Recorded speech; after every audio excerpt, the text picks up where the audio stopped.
The story begins in 1960 in the Bronx, in a working-class Italian-American community. A man named Lorenzo works as a bus driver to provide for his wife Rosina and their 9-year-old son Calogero. The little boy is fascinated by the presence of the Mafia and criminal activity in his neighborhood. One day, Lorenzo drops off his son at home. However, instead of returning home, Calogero sneaks into the pub belonging to a Mafia group, where Sonny, a mobster, and his pals meet. In the process, Calogero narrates an introduction of the individuals there. Despite the fact that Tony Toupee is the owner of the pub, everyone knows that Sonny is actually the boss here. Sonny's right hand is Jimmy Whispers. They call him Whispers since everything is a secret to him.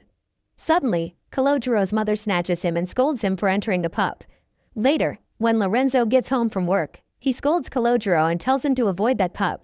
Lorenzo doesn't want his son to follow in the footsteps of those criminals because he wants Calogero to grow up an honest man. The next day, Calogero and his friends, Slick and Mario, impersonate Sonny's gang while watching them argue. Slick is enraged when a bus carrying black people goes through their neighborhood. Calogero tells him to ignore them because they are only passing by, but Slick ignores him. He then races after the bus while hurling racist insults. As Lorenzo notices this, he gets upset and calls Calogero to talk to him. As the little boy sits on the stairs, he observes a confrontation between one of Sonny's men and another citizen. When the citizen starts brandishing a baseball bat at Sonny's man, Sonny starts shooting at him, after which he approaches and completely kills the man. Lorenzo swiftly snatches Calogero and rushes him upstairs. The police arrive minutes later and notify Lorenzo that they know Calogero was downstairs at the time of the incident and want him to identify the gunman. The police line up Sonny and his gang and walk Calogero through each one. However, Calogero refuses to snitch on Sonny and informs the officers that none of them fired a shot. Later, Calogero asks Lorenzo if it was the right thing to do, but Lorenzo replies that he did something good for a bad man. The next day, as Lorenzo drops off Calogero, he notices Sonny's sign of respect. Sonny's right hand enters the bus, grateful that Calogero didn't snitch on Sonny. He offers Lorenzo a job that pays well. However, Lorenzo politely declines, stating that he doesn't want to get involved in Sonny's criminal activities. The next day, while Calogero is fixing his bike, one of Sonny's men takes the little boy to the pub. Sonny wants to meet him and hires Calogero to serve drinks at the bar. The young boy gets to work and gets a lot of tips right away. Later on, while the gang is gambling with dice, Sonny calls Calogero and asks him to throw a few rounds. Calogero hits 11 consecutive passes, earning a large sum of money for Sonny. After the game, Sonny gives Calogero a substantial tip and decides to give him a nickname, C. Sonny treats C as if he were his son, and when word spreads about them, C senses a shift in the way people in his neighborhood interact with him. People start to treat him with more respect. One day, C goes to buy fruit and the peddler gives him a bag of peaches, refusing C's money, saying Sonny asked him to take care of him. Later, Lorenzo and Rosina have discovered his stockpile of cash and are curious as to where it came from. When C informs his father that he worked for Sonny, Lorenzo goes to the pub to return it. Lorenzo puts the money on Sonny's table and tells him that they won't accept it. He adds that he should stay away from his son, but Sonny says that the money isn't for him, but for his son. Sonny asks C to wait outside while they talk. Sonny tells Lorenzo that he treats C like a son, but Lorenzo replies that all the things the child sees around the bar, such as clothes, vehicles, and money, could have a bad influence on him. Lorenzo urges Sonny to stay away from his son, which irritates the mobster, who demands Lorenzo leave before he gets smacked. On the way home, C is irritated and wants his money back. When C raises his voice, Lorenzo slaps him. C tells Lorenzo that Sonny was telling the truth, the working man is a loser. On the other hand, Lorenzo says he shouldn't let Sonny influence him, since it doesn't take much to pull the trigger. Lorenzo tells his son that the real tough guy is the man who is honest, the one who gets up every day and works for a living. Lorenzo apologizes for slapping C and tells him that he will understand when he's older. 7 years later, Sonny is at the races with an older C in the gang. They're all betting on the leading horse, Kryptonite, and as they rejoice, another man walks in, also rooting for Kryptonite. Sonny throws away the tickets and starts to go, knowing that they will lose, because the man who just entered has bad luck and bet on the same horse. Nevertheless, C stays behind to see how the race ends, and indeed, Kryptonite loses. C and his buddies founded their own social club, Deuces Wild, where they spend the majority of their time just hanging around.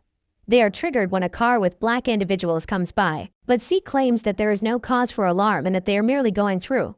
However, the other boys protest that they have no right to be in their neighborhood. Lorenzo approaches in his bus and invites C to join him. He then asks C whether he wants to attend the boxing match tomorrow, but C is staring at a girl across from him and isn't hearing his father.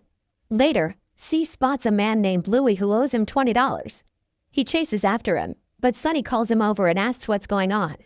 Sonny explains that hurting someone isn't always the best solution, and that C could have done something horrible for only $20, and it would not have been worth it. C is astounded and tells Sonny that he is always correct, to which Sonny responds that if he were always correct, he would not have spent 10 years in prison. Sonny tells C about a book authored by Machiavelli and emphasizes the necessity of availability. He also adds that he may live in any neighborhood he wants, but he prefers to live here since being on the spot puts him in close proximity to everything and also allows him to notice trouble quickly. He tells C to be concerned exclusively with himself, his family, and the people who are important to him. Shortly after, a motorcycle gang decide to stop at the pub for beers. Sonny's right hand tries to chase them away because they are not properly dressed.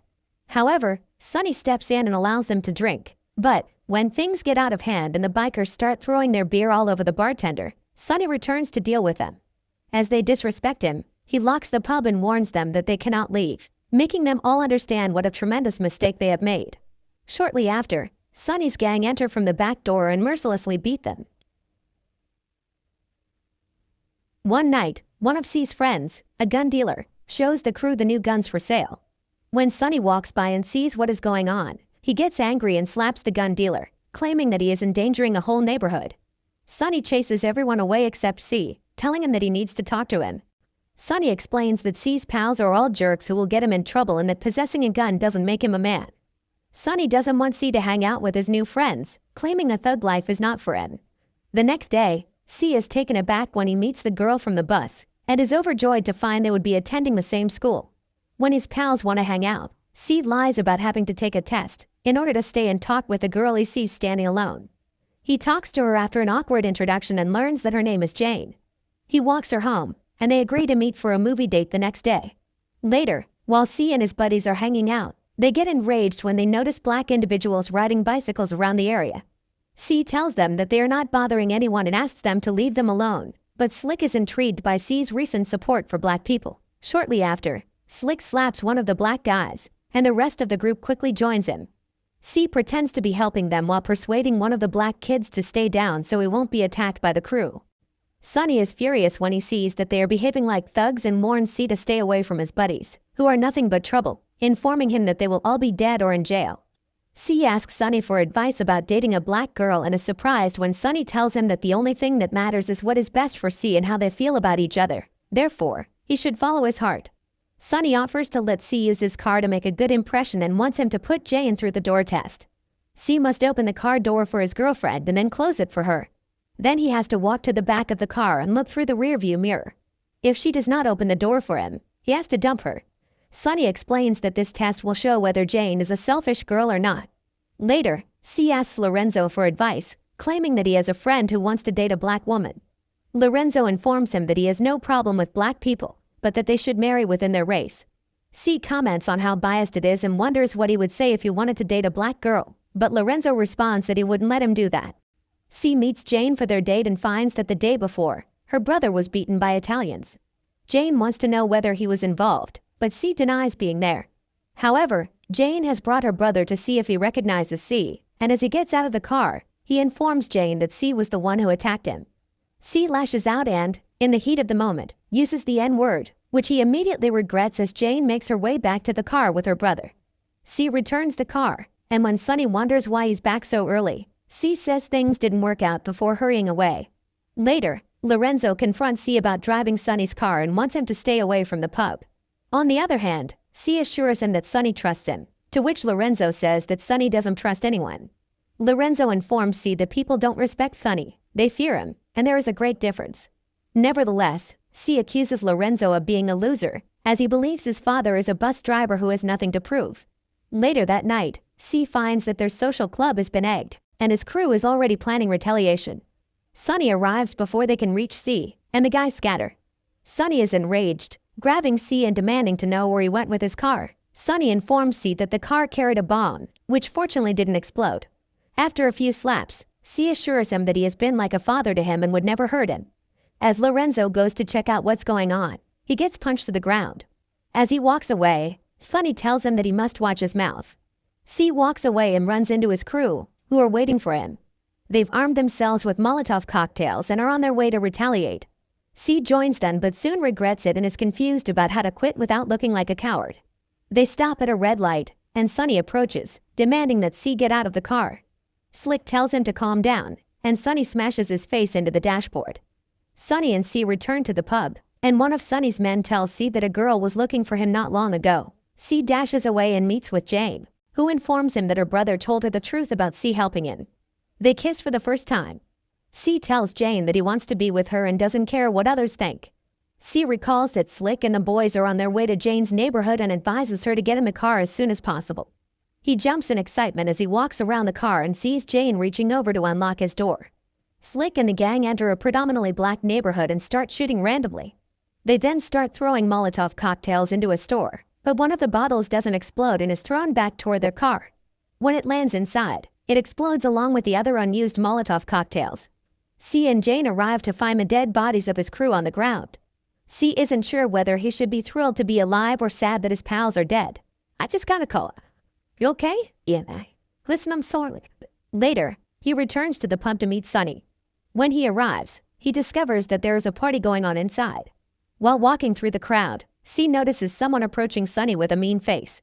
He shouts, but it's too late to stop him from shooting and killing Sonny. The shooter is the son of the man Sonny killed in front of C. At Sonny's funeral ceremony, C is horrified to see people talking business and casually conversing as if no one cares. Soon, everyone goes except for him. As he bids his final farewell to Sonny, he encounters a man named Carmen, who informs him that he will be taking over the neighborhood. Carmen tells him that Sonny told him about C and that he should come visit him if he ever needs anything.